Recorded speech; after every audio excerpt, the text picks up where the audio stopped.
ভাবুন তো, আপনি চোখের পানি ফেলে বারবার বলছেন আস্তাগফিরুল্লাহ, আস্তাগফিরুল্লাহ, কিন্তু আকাশ নীরব। দোয়া উঠছে কিন্তু যেন ফিরেও আসছে না। কেন এমন হচ্ছে? কোথায় সেই ভুল, যে ভুলের কারণে আপনার তওবা আর দোয়া কবুল হচ্ছে না?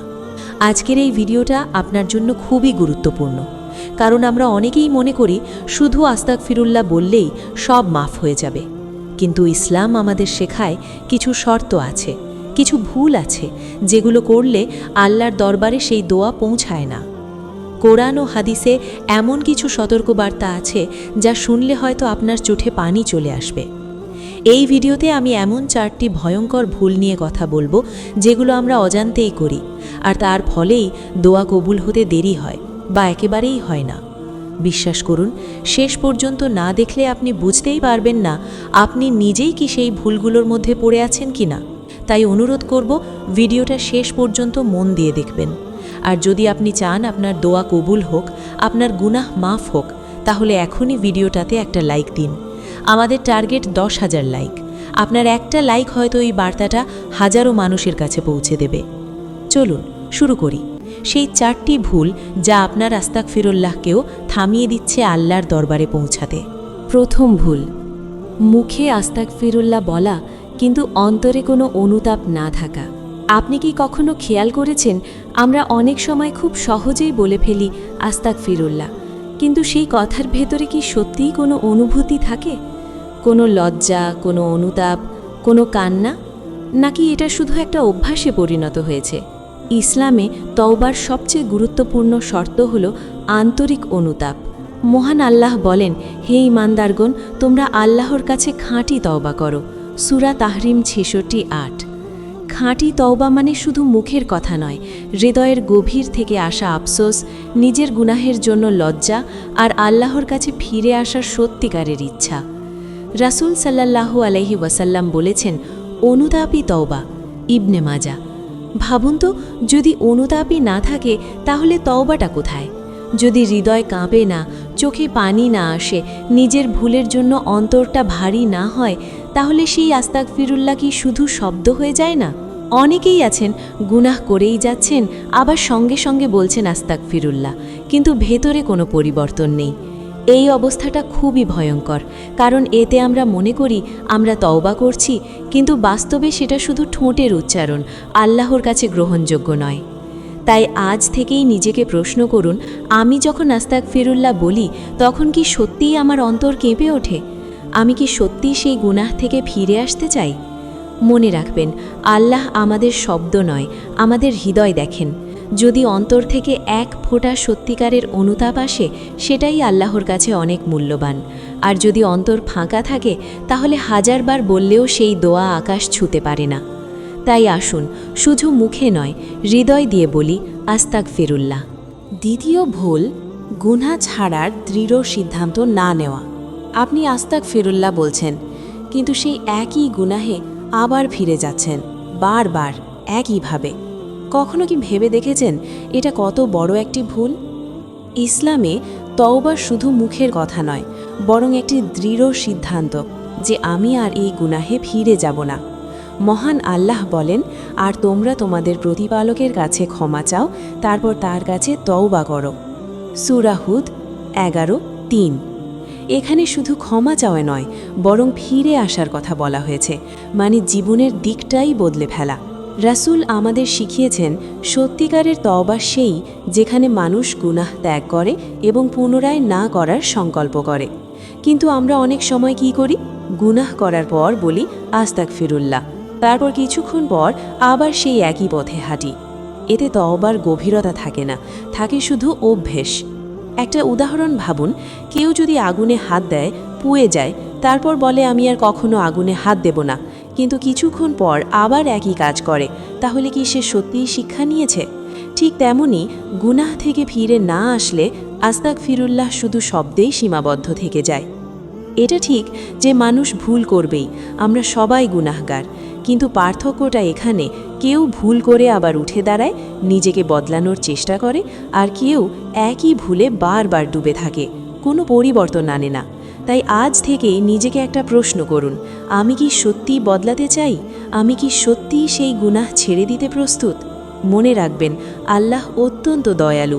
তিনি আমাদের তওবা কবুল করতে চান, কিন্তু সেই তওবায় যদি সত্যিকারের ফিরে আসার ইচ্ছা না থাকে তাহলে সেটি অপূর্ণ থেকে যায়। তাই শুধু আস্তাগফিরুল্লাহ বললেই হবে না, নিজের জীবনে সেই কথার প্রমাণ দিতে হবে।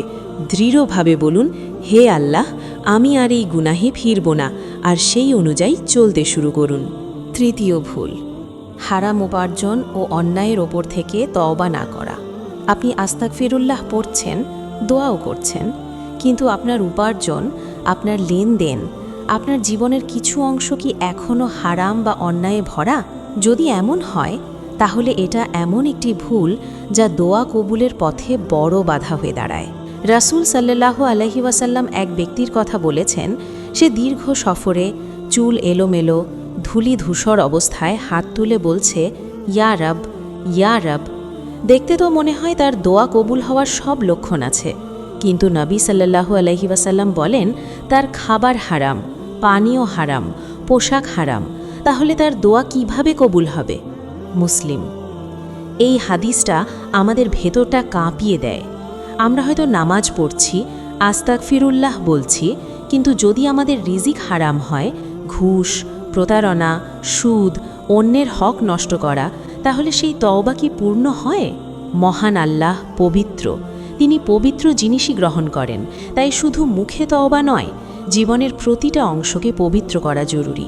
আপনি যদি কারো হক নষ্ট করে থাকেন, কারো টাকা মেরে থাকেন, কাউকে কষ্ট দিয়ে থাকেন, তাহলে শুধু আস্তাগফিরুল্লাহ বললেই হবে না, সেই হক ফিরিয়ে দিতে হবে, ক্ষমা চাইতে হবে। অনেকেই এই জায়গাটাই ভুল করেন। তারা মনে করেন আমি নামাজ পড়ছি, দোয়া করছি, তাই সব ঠিক আছে, কিন্তু বাস্তবে জীবনের ভেতরে যদি অন্যায় রয়ে যায় তাহলে সেই ইবাদত পূর্ণতা পায় না। আজ একটু থেমে নিজের জীবনের দিকে তাকান। আমার উপার্জন কি হালাল? আমার লেনদেনে কি কোনো অন্যায় আছে? আমি কি কারো অধিকার কেড়ে নিয়েছি? মনে রাখবেন, আল্লাহর দরবারে পৌঁছতে হলে শুধু জিহ্বা নয়, পুরো জীবনটাই পরিষ্কার করতে হবে। যখন আপনার উপার্জন, আপনার অন্তর, আপনার কাজ সব কিছু হালাল ও পবিত্র হবে, তখনই আস্তাগফিরুল্লাহ আপনার দোয়াকে আকাশ পর্যন্ত পৌঁছে দেবে। তাই আজ থেকেই সিদ্ধান্ত নিন, হারাম ছাড়ব, অন্যায় ছাড়ব, আর সত্যিকারে পবিত্র হয়ে আল্লাহর দিকে ফিরে আসব। চতুর্থ ভুল, দোয়া কবুল হবে না, এই হতাশা ও অবিশ্বাস নিয়ে আস্তাগফিরুল্লাহ পড়া। আপনি কি কখনো মনে মনে বলেছেন যে আমি এত গুনাহ করেছি, আমার দোয়া কি আর কবুল হবে? যদি এমন চিন্তা আপনার ভেতরে আসে তাহলে সাবধান, এটিও একটি বড় ভুল যা আপনার তওবা ও দোয়ার পথে বাধা হয়ে দাঁড়ায়।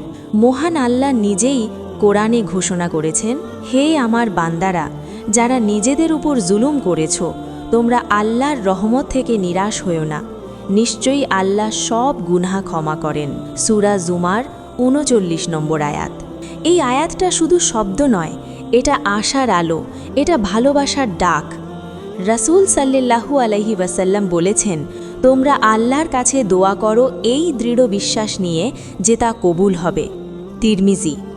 অর্থাৎ আপনি যখন আস্তাগফিরুল্লাহ বলছেন, তখন যদি মনে মনে ভাবেন যে এতে কি হবে, তাহলে সেই দোয়ার শক্তিটাই দুর্বল হয়ে যায়। শয়তান চায় আপনি হতাশ হয়ে যান। সে আপনাকে মনে করিয়ে দেয় আপনার পুরনো গুনাহ, আপনার ভুলগুলো, যাতে আপনি মনে করেন যে আমার জন্য আর মাফ নেই। কিন্তু এটাই তার সবচেয়ে বড় ধোঁকা, কারণ আল্লাহর রহমত আপনার গুনাহের থেকেও অনেক বড়। ভাবুন তো, একজন বান্দা যদি 1000 গুনাহ করে, তারপর এক মুহূর্তে চোখের পানি ফেলে বলে, হে আল্লাহ, আমাকে মাফ করে দিন, তাহলে কি আল্লাহ তাকে ফিরিয়ে দেবেন? কখনোই না। আল্লাহ তার বান্দাকে ভালোবাসেন, তিনি চান আপনি ফিরে আসুন। তাই কখনোই আস্তাগফিরুল্লাহ পড়ে হতাশ হবেন না। মনে দৃঢ় বিশ্বাস রাখুন, আমার রব আমাকে শুনছেন, তিনি আমাকে ক্ষমা করবেন। আজ থেকেই নিজের অন্তরে এই বিশ্বাস গড়ে তুলুন, আল্লাহ আমার খুব কাছেই আছেন।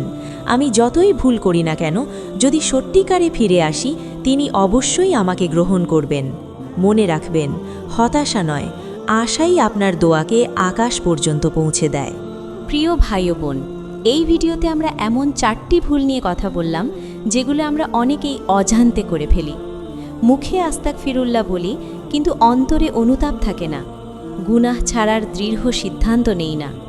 জীবনে হারাম ও অন্যায় রেখে দিই, আর শেষে এসে হতাশ হয়ে পড়ি। ভাবি, আমার দোয়া হয়তো আর কবুল হবে না। কিন্তু সত্যিটা কি জানেন? আল্লাহ এখনও আপনার জন্য দরজা খোলা রেখেছেন। আপনি যত দূরেই যান না কেন, যত বড় গুনাই করে ফেলুন না কেন, ফিরে আসার পথ কখনো বন্ধ হয় না। আজ যদি আপনি এই ভিডিওটা দেখে একবার সত্যিকারের অন্তর থেকে বলেন আস্তাগফিরুল্লাহ, আর সেই সাথে নিজের ভেতরটা বদলানোর চেষ্টা করেন, তাহলে বিশ্বাস করুন, আল্লাহ আপনার সেই ছোট্ট চেষ্টাকেও বিশালভাবে গ্রহণ করবেন। মনে রাখবেন, তওবা মানে শুধু শব্দ নয়, এটা একটা নতুন শুরু, একটা নতুন জীবন, যেখানে আপনি আগের ভুলগুলো থেকে শিক্ষা নিয়ে সামনে এগিয়ে যান। হয়তো আপনি আজই পুরোপুরি বদলাতে পারবেন না, কিন্তু চেষ্টা শুরু করাটাই সবচেয়ে বড় বিষয়। নিজেকে আজ একটা প্রতিশ্রুতি দিন, আমি অন্তর থেকে তওবা করব, আমি গুনাহ ছাড়ার চেষ্টা করব, আমি আমার জীবনকে হালাল ও পবিত্র রাখব, আমি কখনোই আল্লাহর রহমত থেকে নিরাশ হব না। এই 4টি জিনিস যদি আপনি নিজের জীবনে আনতে পারেন, তাহলে আপনার আস্তাগফিরুল্লাহ শুধু শব্দ থাকবে না, এটা হয়ে যাবে আপনার মুক্তির পথ, আপনার শান্তির কারণ। শেষে একটা কথা, আপনি একা নন, আমরা সবাই গুনাহগার, আমরা সবাই আল্লাহর ক্ষমার প্রার্থী। তাই একসাথে বলি আস্তাগফিরুল্লাহ। আর যদি এই ভিডিওটা আপনার ভালো লেগে থাকে, আপনার অন্তরকে একটু হলেও নাড়িয়ে দিয়ে থাকে, তাহলে দেরি না করে একটা লাইক দিয়ে দিন। আমাদের টার্গেট 10,000 লাইক। আপনার একটি লাইক হয়তো কারো জীবনে পরিবর্তনের কারণ হয়ে যাবে। আল্লাহ আমাদের সবাইকে সত্যিকারের তওবা করার তৌফিক দান করুন। আমিন।